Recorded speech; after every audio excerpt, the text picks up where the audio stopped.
Well, Texas A&M ends the regular season with a loss, so an 11-1 regular season now heading into the postseason. They will not make the conference championship, the SEC championship game. They had to win after Ole Miss won earlier today. They were in a win and get in situation. No other way around it. They lose, so they're not going to Atlanta next week. Are, however, a lock for the playoff at 11-1. Ranked third right now. We'll see how far they drop after this 27-17 loss to Texas here at DKR.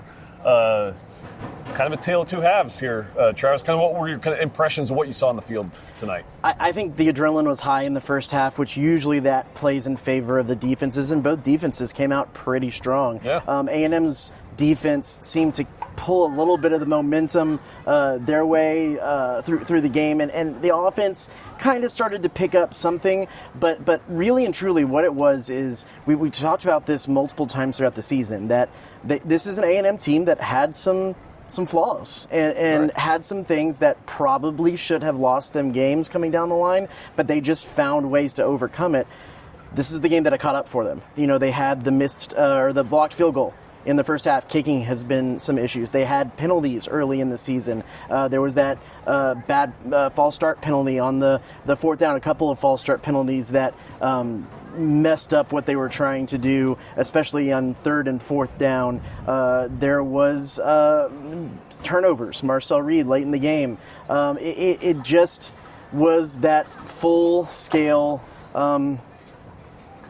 situation where everything that had gone wrong at times through the season kind of all went wrong at once in the second half. Well, we had talked about that earlier in the season. There were a few times that A&M would come out with the win, and we didn't really know how to compartmentalize and kind of analyze everything. It's like, yes, they won, which is, at the end of the day, that's all you need. You need the W. But when you think about moving forward, it's like, eventually this has got to catch up to them. Well, it didn't for 11 games. And that was the impressive thing, I think, about this team is they kept finding ways to win despite some of these shortcomings.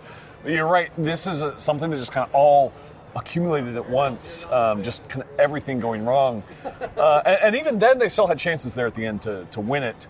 But you have the guy that you would hope to be a Heisman candidate and kind of throws that thing away there at the end with two picks. Yeah. There in critical times. There's two ways to look at this moving forward. One is that A&M is who they were through those 11 games, and yes, they had some issues that could have cost them games, but they also were a team that could overcome those issues more times than not. Or the reason why they're not going to the SEC title game is the fact that their win percentage of the teams that they face in the conference is 22%. That was the third tiebreaker. So you could say that, well, yeah, they had some deficiencies and they were able to come back, but it was against the bottom half of the SEC. Now, you throw Notre Dame in there. That Notre Dame win is really good, and right. I do think that this is a good A&M team that can overcome some stuff, but you're here at your rival's house. It is loud. They're into it. The emotions are high. It was the perfect concoction, perfect brew for it just not to go their way, and it didn't. Yeah, and when you think of it that way, I mean, outside Notre Dame, you look at the conference play, Texas might have been the best SEC team they faced all season. They lost. They were very fortunate. They avoided Ole Miss, Alabama, Georgia. You're right.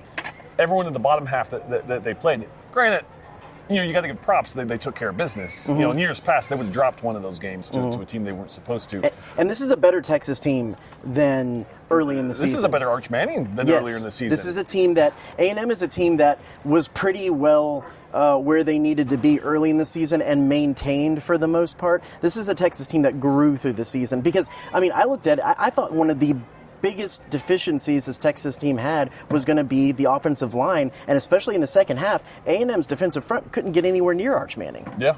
Now, because of how, I guess, good Texas has gotten, just really quick, do we think Texas has done enough to get their way into a playoff? Marcel Reed thinks they did. He That's said true. He was talking to Arch Manning after the game, and they both kind of gave each other pleasantries and said, lead your team on, and Arch said, Go do something great with your team, and he told Arch, I think y'all deserve to be in. Now, I still think that there's some teams ahead of Texas that are going to need to lose some games. You got BYU, you got I'm trying to think who's at Vanderbilt's Vanderbilt. That's a big game to watch against Tennessee tomorrow. Alabama which is way on up there, but in the Iron Bowl, there's some teams are going to need to lose for them to sneak in, but they certainly made the best case for sneaking in. You would think.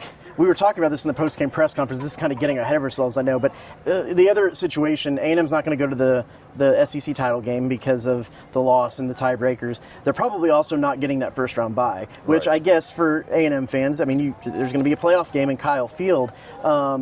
What's the situation where if A&M is like that 5, do they play Texas? I think Texas Texas goes all the way to 10. Because you're going to have the ACC champion, and then you're going to have the group of 5 at 11 and 12. Right. But I don't know. Yeah, that would be interesting to have the rematch in the first round. It'll be interesting to kind of look at things and how things play out this weekend of where A&M is going to be. Because you got to assume they're going to be hosting a playoff game. Well, let's get into that a little bit. We talked about this before the game, about the two different scenarios. Obviously, you win, you're 12-0, you're going to Atlanta. Okay, well, they lost. How disappointing is this for A&M fans? That, you never want to lose your rival, which they did. But, I mean, when you look at it, in the grand scheme of things, you're still going to the playoff. But how disappointing is it? Because, well, you had a chance to make history by being the first team ever in an SEC title game. Well, you're not doing that. You didn't beat your rival. You didn't beat them last year either. So I don't know. I mean, how do you swallow this pill as an A&M fan? I think this is what it is, we really need Max Crawford here for the podcast. I should be posing this question to Max. To Max to see how he feels, but we won't even talk to him until maybe a couple days away. But I think this is the way to maybe look at this, and the fact that is A&M lost. They still had an 11-1 record, which was something they haven't done this century, as Marcel Reed said, and they're going to the playoff. They're going to be hosting a playoff game at Kyle Field, which is something that was unheard of as more than 2 years ago, which it's going to probably be pretty electric in there. But early in the season, Mike Elko and everyone else tried to do their best to dispel and exorcise the demon that is battered Aggie syndrome. And they've done a great job of exorcising demons throughout his tenure, whether it's away losses against away games, away ranked opponents, November swoons, things like that. They couldn't exorcise the demon of beating Texas, which is an old new one that's reared its face. But A&M fans now go into the playoff with that kind of re-energized battered Aggie syndrome. Because it kind of felt like A&M was going to roll through the season mostly unscathed, and they could find ways to win. And they finally came up against the game where they couldn't find a way to win. Well, and then how, I guess, concerning is it now that you pretty exposed here with the run defense, some of the offensive deficiencies against like we said, a good Texas team. Well, now you're going to be playing one of the top 12 teams essentially in the country in the playoff. I mean, how concerning is that when there's going to be pretty much no room for error for this A&M team, who, dating back to last year, struggled with mobile quarterbacks, struggled with run defense, and I don't know, that seemed to really show itself today. You think, I think you kind of also have to start having that conversation about where does A&M fall after this and where are they going to be seated in the playoff, because you're going to fall behind Georgia, you're going to fall behind Texas Tech. That Ole Miss Oregon situation is a little bit interesting, but you think they're probably going to go in as a 5 seed. You would think, with how the body of work they've been able to put up this season. That is a first round game where you're either going to play the group of 5 if you're number 5, or number 6, probably the ACC champion, who's not one of the top 12 teams. It's either going to be SMU or Virginia, which is a whole another interesting situation there. So you're in essence, you would think this is a team that when you get in the playoff, they can beat one of those two teams. But you have to play another game to get there, and that's another game when players can get hurt, where you just are putting more plays on film. You're just fatiguing your team a little bit more. Yeah, it's going to be an exciting atmosphere, and people are probably going to have fun with it. But it's not the optimum situation, of course. No, well, yeah, you think about it. If they want to play for a national championship, that's 4 games they have to play.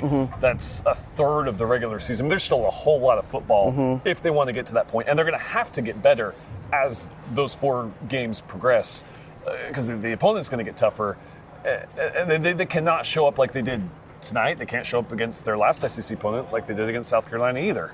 I want to pose it to you, and I'm going to put you on the spot here, because I kind of posed that question. Is this an A&M team that is their 11-0 record? That is a team that, has some flaws, but found a way to fight back? Or is this an A&M team that was playing a weak SEC schedule and the flaws are going to come back to get them? What do you make of that? It's kind of hard to put it all in one, put it all in one corner. Like I think it's a mix of it all. I know that's kind of a cop-out to your question. But yes, I think part of it is kind of a reflection of their easy schedule.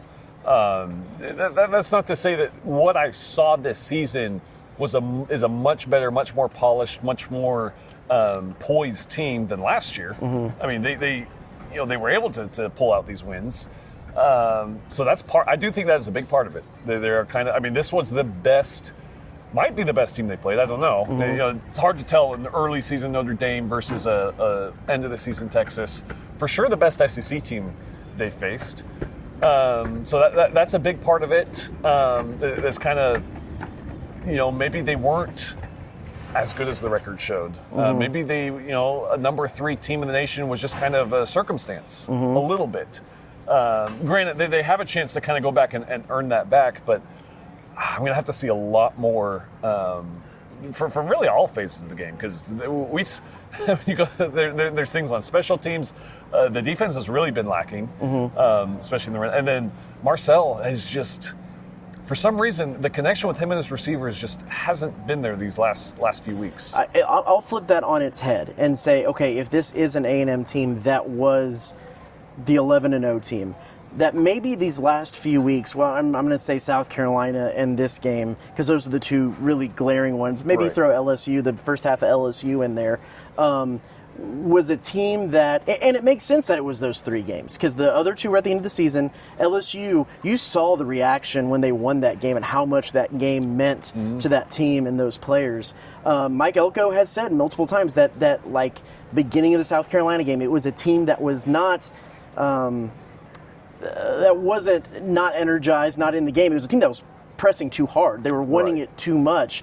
And I could see the sense that maybe this is a team that as it got to the end of the season and the carrot at the end of the stick was in reach, they wanted it a little bit too much and were forcing plays, trying to play maybe a little bit of superhero ball instead of kind of sticking with their game plan, their discipline.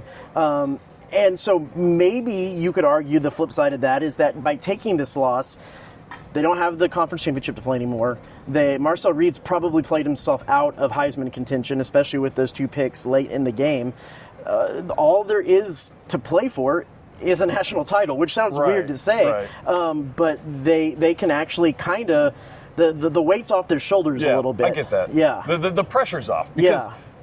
Especially these last few weeks, as it really started to become a clear picture, like holy cow, they've got like everything in front of them, and they can play their way to an SEC title game. They just, don't lose, basically. I think the pressure was there. I think had they won tonight, we might have seen these things creep up in that SEC title game, because then you have the weight of, wow, we're making history. We're the first A&M team ever here in Atlanta for an SEC title. I just think, that pressure. Marcel's especially playing for a Heisman at that point. Marcel, that game is his Heisman game right there. Yeah. Well, you're right. He's played himself out of the Heisman, I think. I don't think there's a way that he wins it now. They're not going to play before they vote on it. So, I mean, they're really playing with house money. It's just... Which is a weird thing to say for like a national championship, but there's just so much extra things going on Right. with all of this that now they can just kind of settle down and focus on the playoff. And I think if it's a home playoff game, I think that's perfect. Yeah. Because then you don't have the whole, going away to someone else's venue and trying locking in and do it. I think they play comfortable at home. Mm-hmm. They know the crowd here. The 12th man's obviously going to come out and be electric for a home playoff game. And my guess is it would be a night game, especially if they're that 5 or 6 seed. So I think that's going to kind of help calm things. And if they get that group of 5 team or a Virginia or SMU, that would help too.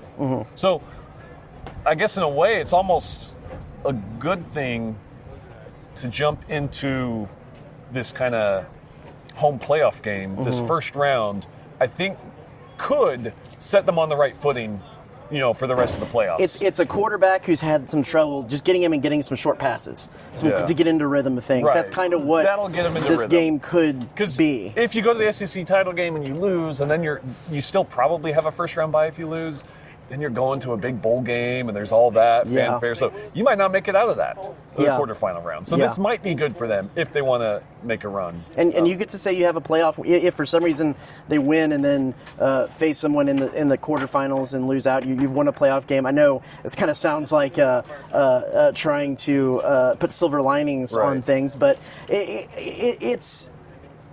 I think that.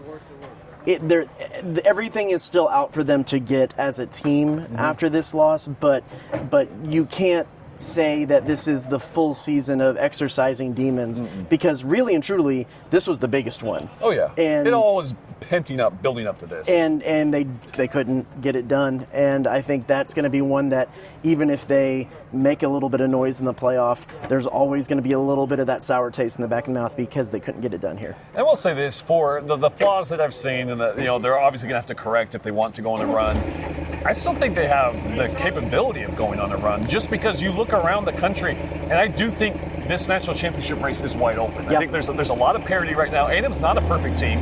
But who is a perfect team? That's my point, is they didn't seem like a number 3 team to me just because of some of these deficiencies we've seen, but I don't think there was anyone better to be number 3. No. So, sure, they were number 3. And there was certainly an argument for them to be number 1 or 2. Exactly. Yeah, because of the, there isn't necessarily that perfect team out there. It looks different because usually there's a team or two that's just head and shoulders above the rest.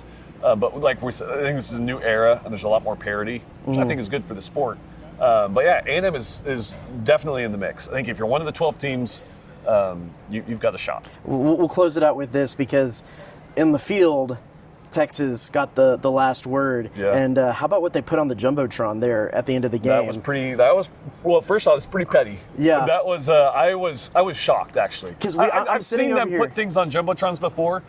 I was almost in I couldn't believe it. Yeah. What I was seeing. Well, we'll explain. Right with 20-something seconds left, the game hadn't even ended yet. No. They fired up, and I'm sitting over here in the corner of the stadium. I look up, and there's Mike Elko's face just huge on the screen, and we're like, "What's going on?" And they played, and it was that clip of him saying, "This is the flagship university," which he's talked about a lot since then, saying he meant a flagship university, whatever. They played that this is the flagship university, and then it cut to Arch Manning and people, and it said "Psych," and then everybody just went wild. No, that was in DKR. Props to the game day crew, I guess, for that. I was a little shocked that they actually did that. Like that seems like something like a Barstool but then you go back to I guess was it South Carolina? I mean, the DJ in Kyle Field has played some of the opposing teams' theme songs. That's a troll job too. Yeah. But I think it's a little less to a degree than putting the head coach's face up there in a press conference. Yeah.